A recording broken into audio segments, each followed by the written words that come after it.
Bonjour, je suis Frédéric Boquet, votre formateur. Je vous souhaite la bienvenue dans cette vidéo formation. Aujourd'hui, nous allons voir comment graver des fichiers sur CD ou DVD.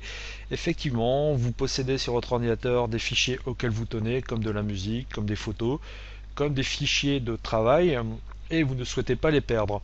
Il est donc primordial de sauvegarder sur un média externe, que ce soit un CD ou un DVD, tous les fichiers auxquels vous tenez.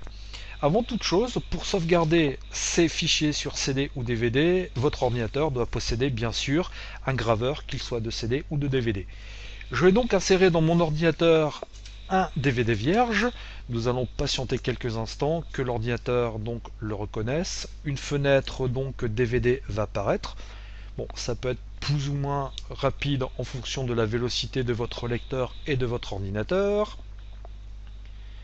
Nous patientons encore quelques instants. Voilà, cette fenêtre apparaît. Vous voyez, lecteur de DVD. Et là, on me propose deux options. Option DVD vierge. L'ordinateur a bien reconnu que j'avais inséré un DVD vierge. Et il me propose ou de graver les fichiers sur un disque, ou de graver un DVD vidéo. Nous souhaitons, nous, de notre côté, graver des fichiers sur un disque vierge. Donc je clique ici. Une fenêtre va apparaître, graver un disque. On me propose de mettre un titre à mon DVD que je vais graver. Vous voyez que par défaut c'est la date du jour qui apparaît. Je vous conseille fortement de mettre un titre beaucoup plus évocateur, comme par ici sauvegarde.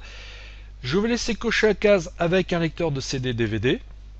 Je clique sur suivant et une fenêtre va apparaître. On me dit déplacer les fichiers vers ce dossier pour les copier sur le disque. Je vais donc aller sur mon ordinateur, rechercher les fichiers que je souhaite graver. Je vais par exemple aller dans ma bibliothèque de photos, je vais dans le dossier images, comme ceci. Vous voyez, j'ai cliqué sur le bouton démarrer, je vais dans le menu images, et là, je vais déplacer la fenêtre qui apparaît. Vous voyez, j'ai toutes les photos qui sont présentes dans ma bibliothèque de photos. Pour les sélectionner, pour pouvoir les graver, c'est très simple. Je vais cliquer avec le bouton gauche de ma souris dans un endroit qui est blanc, comme ceci. Je laisse mon bouton gauche enfoncé et je vais dessiner un rectangle bleu. Vous voyez, les photos sélectionnées apparaissent sur fond bleu aussi. Et une fois que ma sélection est complète, je lâche le bouton gauche de ma souris. Vous voyez qu'ici, j'ai sélectionné 3, 5, 8 photos. Pour pouvoir graver et déplacer ces photos donc dans le dossier de gravure, il me suffit de nouveau de cliquer sur une des photos, je laisse le bouton gauche de ma souris enfoncé et je les déplace. Vous voyez, il m'indique que j'ai sélectionné 8 photos, tout simplement dans le dossier, déplacer les fichiers vers ce dossier pour graver. L'ordinateur copie les fichiers dans le dossier approprié et dans cette fenêtre, nous allons passer sur cette fenêtre principale. Vous voyez, j'ai ici un bouton gravé sur le disque, il me suffit de cliquer dessus. Une nouvelle fenêtre gravée sur disque apparaît. Préparer ce disque, titre du disque, donc j'ai bien sauvegarde, ce que nous avions mis tout à l'heure, et j'ai vitesse de gravure. La vitesse de gravure, vous voyez que par défaut Windows l'a mis sur 8 fois. Alors qu'est-ce que la vitesse de gravure? C'est tout simplement la vitesse à laquelle votre disque va être gravé. Les vitesses de gravure vont dépendre du lecteur qui est présent dans votre ordinateur. Certains sont plus ou moins rapides. Là, Windows me propose de graver en 8 fois. Je pourrais aussi très bien graver en 6 fois, en 4 fois ou en 2,4 fois. Je vais me mettre en 2,4 fois. Alors, quel va être l'impact de la vitesse de gravure? Plus vous allez choisir une vitesse de gravure élevée, plus votre disque sera gravé rapidement. Plus vous allez choisir une vitesse de gravure faible, moins rapidement sera gravé votre disque. Ce qu'il faut savoir, c'est que si vous mettez une vitesse de gravure trop rapide, votre disque peut ne pas se graver correctement et les fichiers peuvent être illisibles sur le CD ou le DVD que vous allez graver. Je vous conseille donc fortement de mettre sur la vitesse la plus basse possible, par ici 2,4 fois. Il ne restera plus qu'à cliquer sur suivant et le disque dur et le CD donc va se graver. Voyez là, veuillez patienter, gravure des fichiers de données sur le disque. Et donc ça peut prendre plus ou moins de temps. Nous allons laisser l'ordinateur travailler tranquillement. Je vous retrouve d'ici quelques secondes. Voilà, l'ordinateur a quasiment fini de graver le DVD que nous lui avions demandé de créer.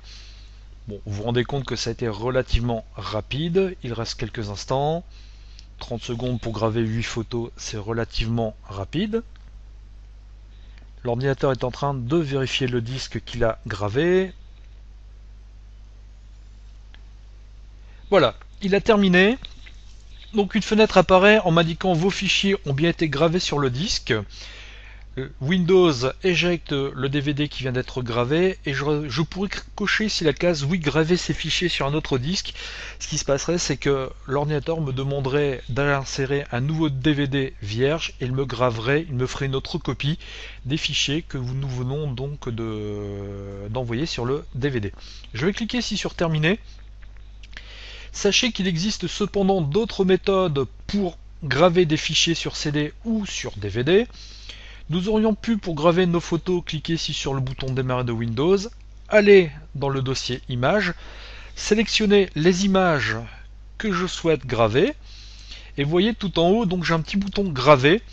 Bon, là, l'ordinateur ne va pas le graver étant donné que je n'ai pas inséré de DVD vierge, mais sachez que la procédure après sera exactement la même, vous auriez exactement les mêmes rubriques. Une autre manière pour pouvoir graver mes fichiers sur CD ou DVD, j'aurais très bien pu sélectionner mon fichier, faire un clic droit dessus, et là je vais aller dans la rubrique envoyer vers, et d'envoyer vers il me suffirait tout simplement de sélectionner mon graveur de DVD, comme ceci, et là Windows me demanderait d'insérer mon DVD, et ensuite il me le graverait automatiquement.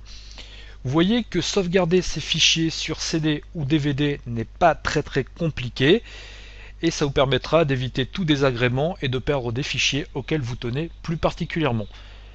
Voilà, vous savez maintenant comment sauvegarder vos données sur un CD ou DVD avec Windows. Je vous dis au revoir et à bientôt sur notre vidéo formation. Bye bye.